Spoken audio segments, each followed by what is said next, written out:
Television reporters association of Bangladesh TRAB এর আয়োজনে ছিল ট্রাব বেস্ট রিপোর্টিং অ্যাওয়ার্ড প্রদান অনুষ্ঠান।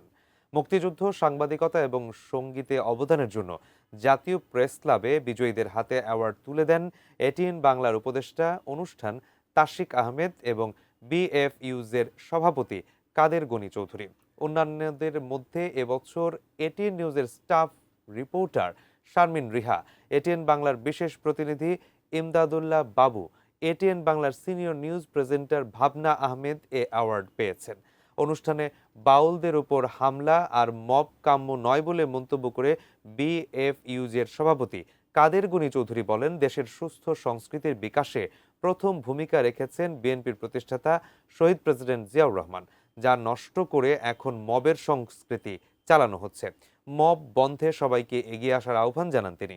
অন্যদিকে ভুয়া নিউজ প্রচার করে যারা সমাজে অস্থিরতা সৃষ্টি করছে তাদের ব্যাপারে গণমাধ্যমকে সতর্ক থাকার আহ্বান জানান এটিএন বাংলার উপদেষ্টা অনুষ্ঠান তাশিক আহমেদ।